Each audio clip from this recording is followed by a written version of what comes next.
तो hello guys, आज भी एपिसोड हमारा वहीं से स्टार्ट होता है जहाँ पर खत्म हुआ था। तो एपिसोड के स्टार्ट में फेंग हाओ अपने मन में सोचता है, आखिर ये चीज क्या है जो हर टाइम मेरे बॉडी पर रह रही है। ये कहना आसान है कि मैं अपनी किस्मत को चेंज कर सकता हूँ और एक न्यू लाइफ को स्टार्ट कर सकता हूँ, लेकिन उसे करना बहुत ही मुश्किल है। और उसे समझ में आ गया था कि वो इसी चीज की वजह से जरा भी प्रोग्रेस नहीं कर पा रहा था और यही चीज फेंग हाओ की मार्शल स्पिरिट को खा रही थी।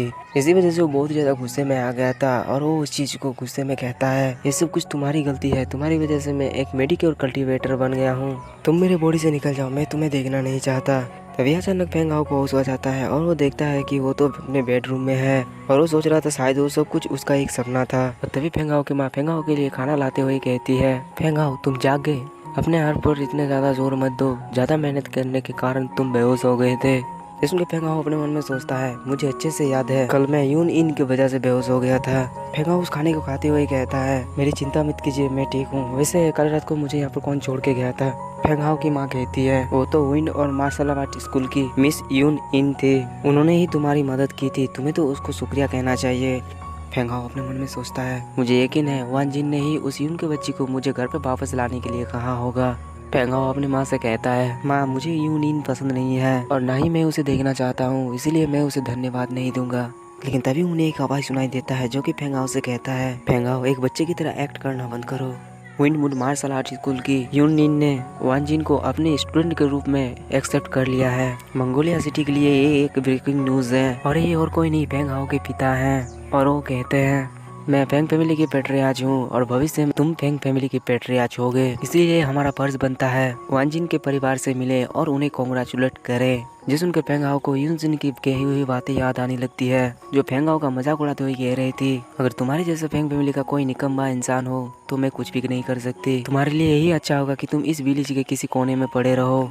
जिन सभी बातों को याद करते हुए फेंग हाओ अपने मन में कहता है, मुझे उस औरत से नफरत है। लेकिन तभी फेंग हाओ के पिता फेंग हाओ के पास आते हैं और उसके कंधे पे हाथ रखते हुए कहते हैं, मुझे कोई भी अंदाजा नहीं है कि तुम्हारे साथ क्या हुआ है, लेकिन तुम्हें एक बात को ध्यान में रखना चाहिए, फेंग क्लैन का कोई भी इंसान किसी के सामने झुकता या हारता नहीं है, हम लोग लीडर हैं। जिसमें फेंग हाओ सब कुछ समझ जाता है और वो कहता है, मैं इस बात को हमेशा याद रखूंगा। यहाँ से हमारा सीन शिफ्ट होता है, हम लोग वान फैमिली का सीन देखते हैं जहाँ पर सभी लोग वान फैमिली को कॉन्ग्रेचुलेट करने के लिए आ गए थे। जहाँ पर एक आदमी वान जिन के पिता से कहता है, इन यंग जनरेशन में मैंने कभी नहीं सोचा था कि वान फैमिली से यान जिन विन और मार्शल आर्ट स्कूल में सबसे पहले जाएगी, आपको बहुत बहुत कॉन्ग्रेचुलेसन। जैसे कि वान जिन का पिता कहता है, आपका शुक्रिया। और वो यूनियन से कहती है, वो बहुत ही शरारती लड़की है, आपको उसे सिखाने में थोड़ा बहुत ज्यादा टाइम देना होगा। एक एल्डर बीच में कहता है, मैं ऐसा करता हूँ कि मेरा बेटा भी वान जिन की तरह अच्छा हो, क्योंकि मुझे अपनी गोल्स की हमेशा फिक्र होती है। जैसे कि वान जिन का पिता मुस्कुराते हुए कहता है, चिंता मत करो, आपका बेटा किसी और की तुलना में सबसे बेस्ट है,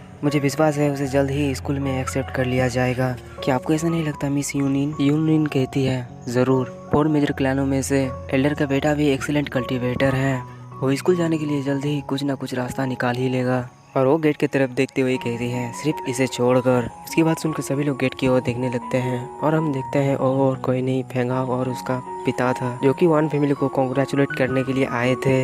जब फेंग हाओ का पिता लेट से आने के लिए माफी मांगते हैं। फेंग हाओ को देख के वान जिन बहुत ही ज्यादा खुश थी और वो कहती है, फेंग हाओ मैं जानती थी तुम यहाँ पर आओगे, क्या तुम ठीक हो? वान जिन को फेंग हाओ से बात करता थे वान जिन का पिता बहुत ही ज्यादा गुस्से में आ जाता है और वो कहते हैं, वान जिन अब तुम विंड और मून मार्शल आर्ट स्कूल की एक स्टूडेंट हो, तुम्हें अब उस मेडिक्योर कल्टीवेटर के करीब नहीं जाना चाहिए, अब यहाँ पर वापस आओ, तुम्हें तो अपनी इज्जत की फिक्र ही नहीं है। जैसे कि वान जिन बहुत ही ज्यादा शौक हो जाती है और कहती है, पिताजी आप ये क्या कर रहे हैं, क्या आप भूल गए हैं फेंग हाओ ने मेरे एक बार जीवन बचाई थी, प्लीज आप इसके बारे में बुरा वाला मत कहिए। जैसे कि वान जिन के पिता को और भी ज्यादा गुस्सा आ जाता है और वो फेंग हाओ के पिता को कहते हैं, फेंग चंग बेहतर यही होगा कि तुम अपने निकम्मे बेटे को समझा दो कि वो मेरे बेटी के आसपास आइंदा ना भड़के, अगर तुम ऐसा नहीं कर पा रहे हो तो मजबूरन मुझे ही कुछ उसे लेसन सिखाना होगा। और वो वहाँ पर सबके सामने चिल्लाते हुए कहते हैं, मैं उसे ऊंचे और नीचे का फर्क बताऊंगा, तुम लोग अपने हद से ज्यादा आगे बढ़ रहे हो। इधर हम यूनियन को देखते हैं जो कि फेंग हाओ के ऊपर अपने मेंटल अटैक से अटैक कर देती है। यहाँ पर यूनियन फेंग हाओ को दोबारा नहीं देखना चाहती और उसका मकसद फेंग हाओ को यहाँ पर सबके सामने बेइज्जत करना था, इसीलिए वो फेंग हाओ के घुटने के ऊपर अपने मेंटल अटैक से अटैक कर देती है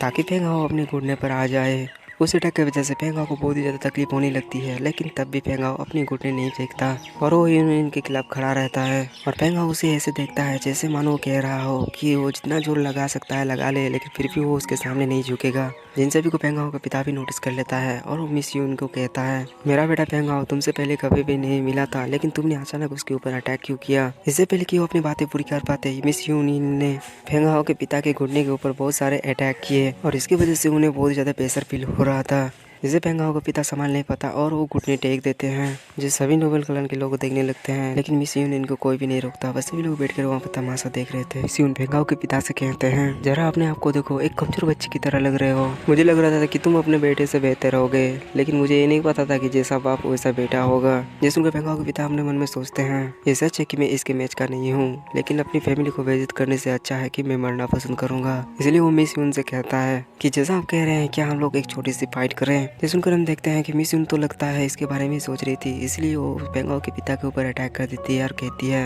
ये भी कोई पूछने की बात है, मैं तुम्हारी मौत के इच्छे को अभी पूरा कर देती हूँ। इतना कहने के साथ ही वो बहुत ही तेजी से फेंगाओ के पिता की ओर बढ़ने लगती है।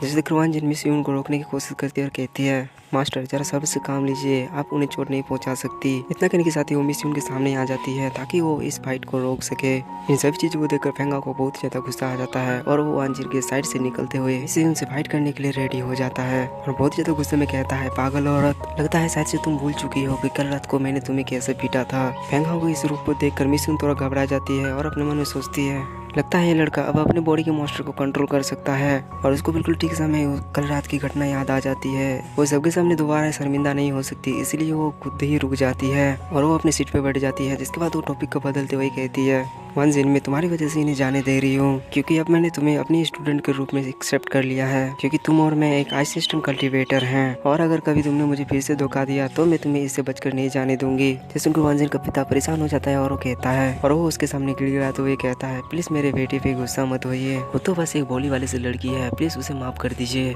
आइस सिस्टम कल्टीवेटर सुनकर वहाँ पर सभी लोग कहने लगते हैं, ये तो कमाल की बात है, वानजिन के अंदर आइस स्किल को प्रैक्टिस करने के गुण है, इसमें कोई भी आश्चर्य नहीं है। एशियन टाइम से इसके जैसा विशेष टैलेंट वाला हर एक कल्टीवेटर बड़े इलाके का एक कमाल का मास्टर बनता है। इसके पास तो एक ब्राइट फ्यूचर है, मुझे नहीं लगता कि फेंगाओ इसके सामने खड़ा भी हो पाएगा। इसी वजह से फेंगाओ वानजी के साथ जुड़ा रहना चाहता है, क्योंकि वानजिन का फ्यूचर तो ब्राइट है और इसकी वजह से शायद फेंगाओ का फ्यूचर में कुछ फायदा हो जाए। जिन सभी बातों को सुनकर फेंगाओ को बहुत ज्यादा गुस्सा आ जाता है और वो चिल्लाते हुए यूनियन से कहती है, पागल औरत। ये सुनकर सभी लोग फेंगाओ की ओर देखने लगते हैं। तब फेंगाओ गुस्से में कहता है, मैं जानता हूँ कि अभी मैं तुम्हारे मैच का नहीं हूँ, लेकिन 3 साल बाद मैं हर एक उन चीज़ों का बदला लूंगा जो तुमने मेरे साथ किया है। जिस पर यूनियन अपने एटीट्यूड में कहती है, मुझे मार्शल मास्टर बनने में 6 साल लग गए थे, इसके अलावा तुम इतने सालों से मार्शल अप्रेंटिस के लेवल पर अटके हुए हो। इसके अलावा क्या तुम्हें सच में लगता है कि तुम 3 सालों में मुझसे बेहतर हो जाओगे? जरा अपने आप को देखो, तुम कितने ज़्यादा एरोगेंट हो। चलो मैं तुम्हें एक ऑफर देती हूँ, उस टाइम पर अगर तुमने मेरे एक भी स्ट्राइक को संभाल लिया तो तुम्हारी जीत होगी।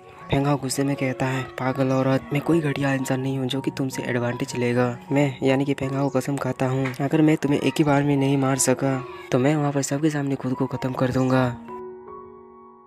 और इसी के साथ ही आज का एपिसोड हमारा यहीं पर खत्म होता है।